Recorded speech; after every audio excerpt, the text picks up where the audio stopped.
For the first time in history, the deep structure of human beings is likely to start changing.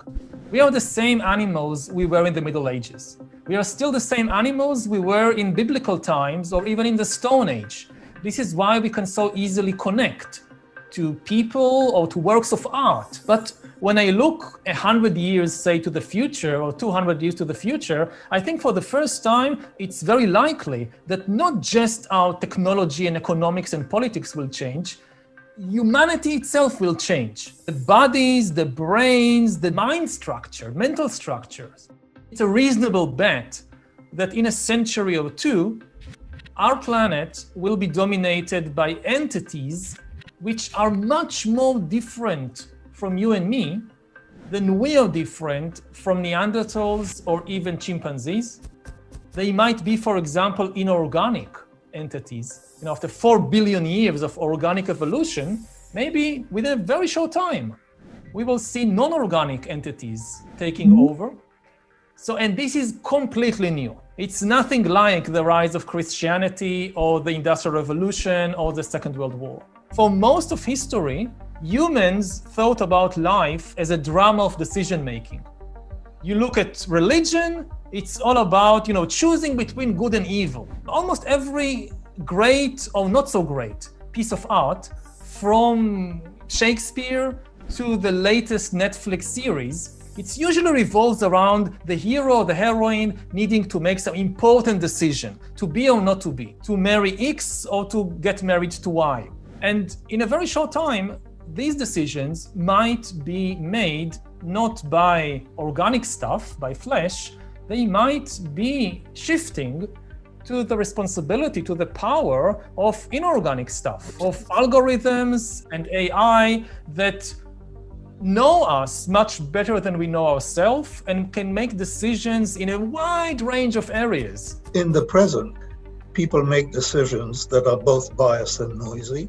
And what we mean by noise is that they're unstable and that they're different from the judgments and decisions that other people would make in exactly the same situation. That it turns out that the mistakes that people make, the errors that people make in their judgments and decisions, are due just about as much, or possibly more, to noise than they are to bias. The impact will be everywhere, even in areas that people think, well, no, this is a human speciality.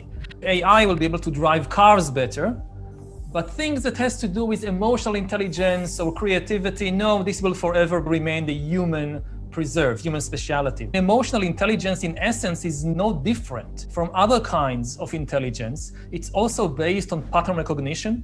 I don't think that AI will have emotions of its own. One of the common mistakes is to think that in order to have emotional intelligence, in order, for example, to recognize that somebody else is angry, you need to, at least some days, be angry yourself. This is obviously not true. Anger is a biological phenomenon. It's all kinds of muscles contracting and neurons firing and hormones being released to the bloodstream. And we recognize anger partly by comparing what's happening to the other person to how I feel. But it doesn't have to be like that. I know how you're feeling by analyzing signals coming from your body. Your tone of voice, the movements of the muscles in your face, your eyes, your mouth. I've learned to recognize the signals of anger. A computer can do that also without ever being angry. It's just an algorithm. This is relevant everywhere, from investing in the stock market, which we know, so much of economics is psychology. And so much of the boom and bust cycles are driven by the emotions of either individual people or huge collectives. It's fair to say that the number of people who really understand how the financial system works, it's less than 1% of the people on Earth. And that's a very generous estimate, I think. In 20 years, the number of people who understand how the financial system works might be exactly zero. It will be so complicated, so fast, so dominated by these increasingly sophisticated algorithms that no human being will be able to really understand what's happening on the financial markets.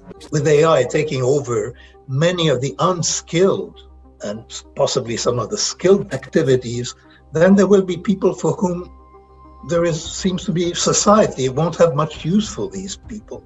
And the idea of UBI, of universal basic income, being the solution to that strikes me as a bit of a fantasy. I don't think this is coming. I don't think it's a solution. So what I see is a huge disruption. That is, before we get to the world that Yuval envisaged in his description of the future, there's going to be a complete destabilization of the human condition and of human societies. This is not going to happen quietly, and we have no idea. We're seeing instability growing with technological change even now. Some of the changes that we are seeing, growing populism in many countries and so on, is from people living life whose meaning tends to vanish. And clearly, as we have seen, this can destabilize the country. We were not very far in the United States from this. And if you take a perspective of decades, it will certainly destabilize the world. It's not no longer just about cutting down forests and planting wheat and building cities. It's about changing the brain, changing the body. It goes much deeper. But I'm most worried about the fact that we have very little margin for error.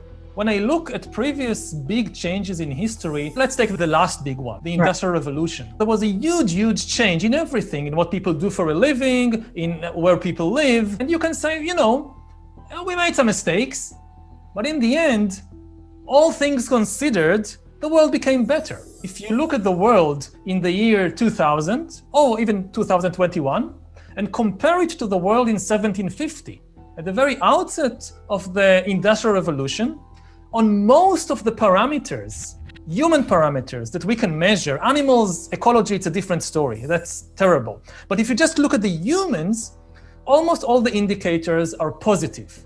We live longer, huge decrease in child mortality, huge decrease in famine, in violence. After all, we solved it. We solved the problem of how to use the power of industry for the benefit of humanity.